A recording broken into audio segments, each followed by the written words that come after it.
গুরুত্বপূর্ণ কিছু দোয়া। 01 ইফতারের দোয়া। আর ইফতার করার সময় যে দোয়া প্রমাণিত তা ইফতার করার পর পাঠ করতে হয়। ইবন ওমর রাদিয়াল্লাহু হতে বর্ণিত, নবী করিম সাল্লাল্লাহু আলাইহি ওয়াসাল্লাম ইফতার করলে এই দোয়া বলতেন। আরবি উচ্চারণ: জাহাবা জামা উ ওয়াবতাল্লাতিল উরুকু ওয়াসাবাত আল আজরু ইনশা আল্লাহ। বাংলা উচ্চারণ: জাহাবা জামা উ ওয়াবতাল্লাতিল উরুকু ওয়াসাবাত আল আজরু ইনশা আল্লাহ। বাংলা অর্থ: পিপাসা দূরীভূত হল, শিরা উপশিরা সতেজ হল এবং ইনশা আল্লাহ সাওয়াব সাব্যস্ত হল। ইফতারের সময় এই দোয়া সবচেয়ে সহি রূপে নবী সাল্লাল্লাহু আলাইহি ওয়াসাল্লাম হতে বর্ণিত হয়েছে। এছাড়া ইফতারের অন্যান্য দোয়া বিশুদ্ধ রূপে প্রমাণিত নয়।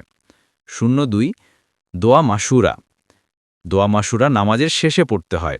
এই দোয়া পড়ে নামাজে সালাম ফেরানো হয়। নিচের আরবি উচ্চারণ ও বাংলা অর্থ বা অনুবাদ দেওয়া হলো। আশা করি আপনাদের কাজে আসবে। আরবি উচ্চারণ: আল্লাহুম্মা ইন্নি জালামতু নাফসি জুলমান কাসিরাও ওয়ালা ইয়াগফিরু জুনুবা ইল্লা আংতা ফাগফিরলি মাগফিরাতাম মিন ইন্দিকা ওয়ারহামনি ইন্নাকা আংতাল গাফুরুর রাহিম। বাংলা উচ্চারণ: আল্লাহুম্মা ইন্নি জালামতু নাফসি জুলমান কাসিরাও ওয়ালা ইয়াগফিরু জুনুবা ইল্লা আংতা ফাগফিরলি মাগফিরাতাম মিন ইন্দিকা ওয়ারহামনি ইন্নাকা আংতাল গাফুরুর রাহিম। বাংলা অর্থ: হে আল্লাহ, আমি আমার নিজ আত্মার উপর বড়ই অত্যাচার করেছি। গুনাহ মাফকারী একমাত্র আপনি ছাড়া কেউ নেই। অতএব আপনি আপনার নিজ গুণে আমাকে ক্ষমা করুন এবং আমার প্রতি দয়া করুন। নিশ্চয় আপনি ক্ষমাশীল ও দয়ালু। 03 দোয়ায়ে ইউনুস।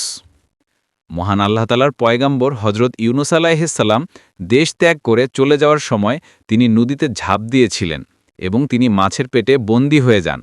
এই অবস্থায় বিপদে পড়ে তিনি আল্লাহর কাছে যে দোয়া পড়েছিলেন, আর সেই দোয়ার বরকতে বা রহমতে মহান আল্লাহ পাক তাকে এই মহা বিপদ থেকে উদ্ধার করেছিলেন। আর সেই দোয়াই হচ্ছে দোয়ায়ে ইউনুস। নিচে দেওয়া হলো। আরবি উচ্চারণ: লা ইলাহা ইল্লা আনতা সুবহানাকা ইন্নী কুনতুম মিনাজ জালিমিন। বাংলা উচ্চারণ: লা ইলাহা ইল্লা আনতা সুবহানাকা ইন্নী কুনতুম মিনাজ জালিমিন। বাংলা অর্থ: হে আল্লাহ, তুমি ব্যতীত সত্য কোনো ইলাহ বা উপাস্য নেই, তুমি পুত ও পবিত্র, নিশ্চয়ই আমি জালিমদের দলভুক্ত। 04 আজানের দোয়া। আরবি উচ্চারণ: আল্লাহুম্মা রব্বা হাজিহি দাওয়াতি তামাতি ওয়াসসালাতিল কাইমাতি আতি মুহাম্মাদানিল ওয়াসিলাতা ওয়াল ফাদিলাতা ওয়াবআসু মাকামান মাহমুদানিল লাজি ওয়া আত্তাহু ইন্নাকা লা তুখলিফুল মিআদ। বাংলা উচ্চারণ: আল্লাহুম্মা রব্বা হাজিহি দাওয়াতি তামাতি ওয়াসসালাতিল কাইমাতি আতি মুহাম্মাদানিল ওয়াসিলাতা ওয়াল ফাদিলাতা ওয়াবআসু মাকামান মাহমুদানিল লাজি ওয়া আত্তাহু ইন্নাকা লা তুখলিফুল মিআদ। বাংলা অর্থ: হে আল্লাহ, এই পরিপূর্ণ আজান ও প্রতিষ্ঠিত নামাজের তুমি একমাত্র প্রভু। মুহাম্মদ সাল্লাল্লাহু আলাইহি ওয়াসাল্লামকে ওসিলা তথা জান্নাতের একটি স্তর এবং ফজিলত তথা সকল সৃষ্টির উপর অতিরিক্ত মর্যাদা দান করুন, আর তাকে মাকামে মাহমুদে পৌঁছে দিন, যার প্রতিশ্রুতি তুমি তাকে দিয়েছেন। নিশ্চয় আপনি প্রতিশ্রুতির ব্যতিক্রম করেন না। বুখারী শরীফ হাদিস নম্বর 1 ভাগ 252 ও 614।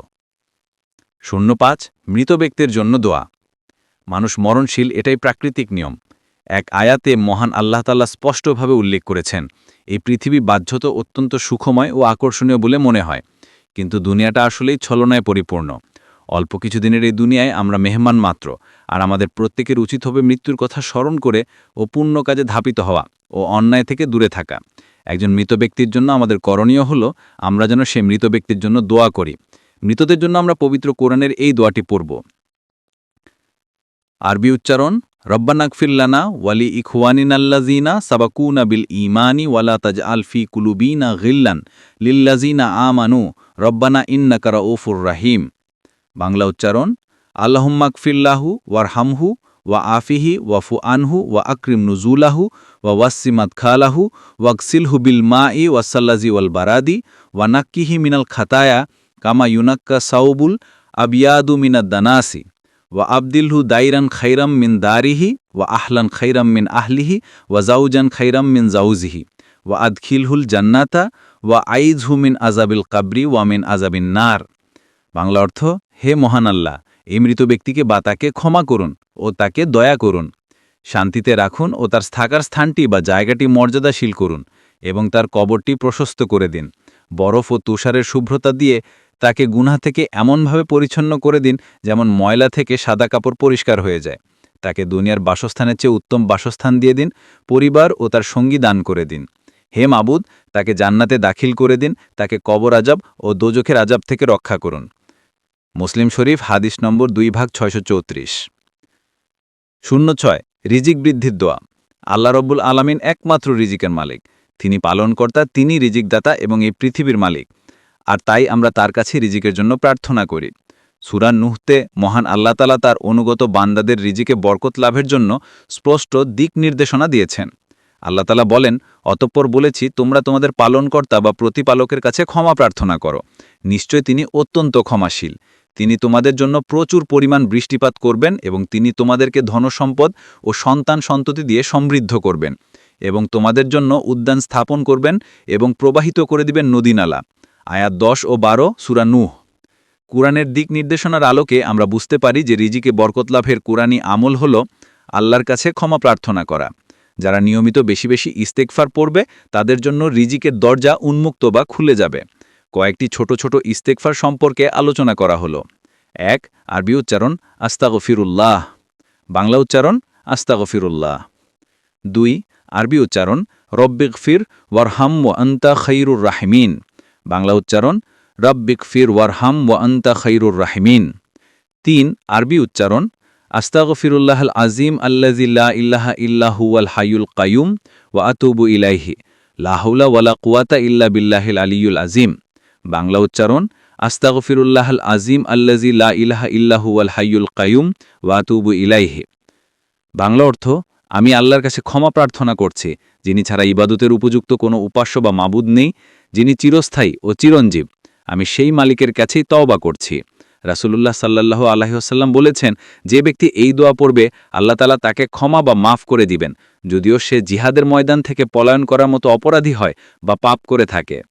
তিরমিজি শরীফ এবং আবু দাউদ মিশকাত শরীফ। 07 লম্বা হওয়ার দোয়া। লম্বা হওয়ার প্রথম আমল, আপনাকে প্রথমে 3 বার যে কোনো দুরূদ শরীফ পাঠ করতে হবে। তারপর আপনাকে 70 বার ইয়া ফাত্তাহু পড়তে হবে। তারপর আবার 3 বার বিসমিল্লাহ সহিত সূরা ইখলাস পড়তে হবে। তারপর আবার শেষে 3 বার যে কোনো একটি দুরূদ শরীফ পড়ে পানিতে ফু দিতে হবে এবং সেই পানি আপনাকে পান করতে হবে। মনে রাখতে হবে, একবারে যতটুকু পানি পান করতে পারবেন গ্লাসে ততটুকু পানিই নেবেন। এই আমল আপনাকে দিনে 2 বার করতে হবে, সকালে ফজরের নামাজের পর 1 বার ও সন্ধ্যায় মাগরিবের নামাজের পর আর 1 বার। লম্বা হওয়ার দোয়া বা দ্বিতীয় আমল, প্রথমে 3 বার দুরূদ শরীফ পড়তে হবে। তারপর 3 বার পবিত্র কুরআনের এই আয়াতটি পড়তে হবে, আলিফ লাম রা তিলকা আয়াতুল কিতাবিল মুবিন, বাংলা উচ্চারণ আলিফ লাম রা তিলকা আয়াতুল কিতাবিল মুবিন, সূরা ইউসুফ আয়াত নম্বর 1। এরপর 3 বার এই দোয়া পড়তে হবে, আর রাহিমু আর রাহিমু আর রাহিমু ইয়া আল্লাহু ইয়া মুরিদু, বাংলা উচ্চারণ আর রাহিমু আর রাহিমু আর রাহিমু ইয়া আল্লাহু ইয়া মুরিদু। তারপর শেষে 3 বার দুরূদ শরীফ পাঠ করে পানিতে ফু দিয়ে সেই পানি পান করতে হবে। এই পানি আপনাকে 3 নিঃশ্বাসে পান করতে হবে। সুন্নত তরিকা অনুযায়ী এই পানি পান করতে হবে। 08 ইফতার ও সাহরির দোয়া। রমজান মাসে রোজা পালন করার জন্য সাহরি ও ইফতারের যেমন গুরুত্ব আছে, ঠিক তেমনি রোজার নিয়ত ও ইফতারের সময় ইফতারের দোয়ার যথেষ্ট গুরুত্ব আছে। সুবহে সাদিকের আগে সাহরি খাওয়ার পর রোজার নিয়ত করা অত্যন্ত জরুরি একটি বিষয়। রমজান মাসে রোজার নিয়ত নিচে দেওয়া হলো। আরবি উচ্চারণ নাওয়াইতু আন আসুম্মা গাদাম মিন শাহরি রমাজানাল মুবারাকি ফারাদাল্লাকা ইয়া আল্লাহু ফাতাকাব্বাল মিন্নি ইন্নাকা আনতাস সামিউল আলিম, বাংলা উচ্চারণ নাওয়াইতু আন আসুম্মা গাদাম মিন শাহরি রমাজানাল মুবারাকি ফারাদাল্লাকা ইয়া আল্লাহু ফাতাকাব্বাল মিন্নি ইন্নাকা আনতাস সামিউল আলিম। হে আল্লাহ, আমি আগামীকাল পবিত্র রমজানের জন্য তোমার পক্ষ থেকে নির্ধারিত ফরজ রোজা রাখার ইচ্ছা পোষণ করলাম। এতঃপর আপনি আমার পক্ষ থেকে আমার রোজা তথা আহার থেকে বিরত থাকাকে আমাকে কবুল করো। নিশ্চয়ই তুমি সর্বজ্ঞানী ও সর্বশ্রোতা। রমজান মাসে ইফতারের আগে বেশি বেশি ইস্তেগফার পাঠ করতে হবে। নিচে কয়েকটি ইস্তেগফার তুলে ধরা হলো। আরবি উচ্চারণ আস্তাগফিরুল্লাহাল আজিম আল্লাযী লা ইলাহা ইল্লা হুয়াল হাইয়ুল কাইয়ুম ওয়া আতুবু ইলাইহি লা হাওলা ওয়ালা কুওয়াতা ইল্লা বিল্লাহিল আলিয়্যুল আযীম, বাংলা উচ্চারণ আস্তাগফিরুল্লাহাল আজিম আল্লাযী লা ইলাহা ইল্লা হুয়াল হাইয়ুল কাইয়ুম ওয়া আতুবু ইলাইহি লা হাওলা ওয়ালা কুওয়াতা ইল্লা বিল্লাহিল আলিয়্যুল আযীম। ইফতারের সময় হওয়ার সাথে সাথে ইফতারের জন্য এই দোয়া পাঠ করে ইফতার করতে হয়। আরবি উচ্চারণ আল্লাহুম্মা লাকা সুমতু ওয়া আলা রিজকিকা ওয়া আফতারতু বিরাহমাতিকা ইয়া আরহামার রাহিমিন। বাংলা উচ্চারণ, আল্লাহুম্মা লাকা সুমতু ওয়া আলা রিজকিকা ওয়া আফতারতু বিরাহমাতিকা ইয়া আরহামার রাহিমিন। হে আল্লাহ, আমি একমাত্র তোমারই সন্তুষ্টির জন্য সাওমবার রোজা রেখেছি এবং তোমারই দেওয়া রিজিকের মাধ্যমে ইফতার করছি। রমজান মাসে রোজা রেখে ইফতার করার পরে মহান রাব্বুল আলামিনের শুকরিয়া আদায় করতে হয়। হজরত আবদুল্লাহ ইবনে ওমর রাদিয়াল্লাহু বর্ণনা করেন যে রাসূলুল্লাহ সাল্লাল্লাহু আলাইহি ওয়াসাল্লাম যখন ইফতার করতেন তখন তিনি এই দোয়া পড়তেন, জাহাবাজ জামাউ ওয়াবতাল্লাতিল উরুকু ওয়াসাবাতাল আজরু ইনশাআল্লাহ। বাংলা উচ্চারণ, জাহাবাজ জামাউ ওয়াবতাল্লাতিল উরুকু ওয়াসাবাতাল আজরু ইনশাআল্লাহ। বাংলা অর্থ, ইফতারের মাধ্যমে পিপাসা দূরীভূত হল, শিরা উপশিরা সতেজ হল এবং ইনশাল্লাহ সওয়াব সাব্যস্ত হল। আবু দাউদ, মিশকাত শরীফ।